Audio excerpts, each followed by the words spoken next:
যোগাযোগমন্ত্রী বলছেন পাবলিক নাকি ইচ্ছে করেই টাকা কম দিত, এবং যারা টাকা কম দিত তাদের কাছ থেকে যখন 100 টাকা বেশি যাচ্ছে তখনই নাকি তারা বলছে টাকা বেশি নিচ্ছে।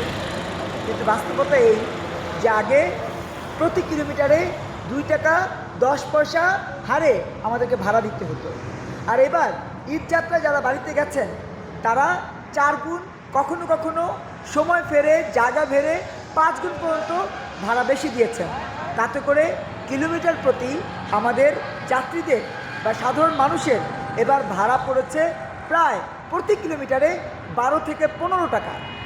2 টাকার জায়গায় 2 টাকা 20 পয়সার জায়গায় 15 টাকা ভাড়া বেশি দিতে হয়েছে এবার এই ঈদ যাত্রায়।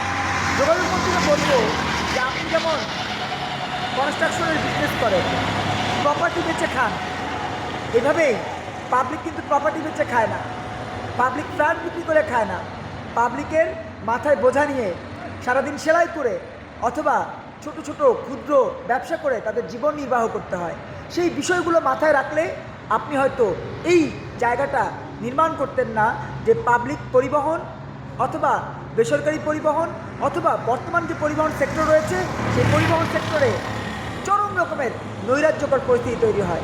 আশা করব আগামীতে এই বিষয়গুলো বিবেচনা রেখে তারপরে আপনি আপনার মন্ত্রণালয় পরিচালনা করবেন।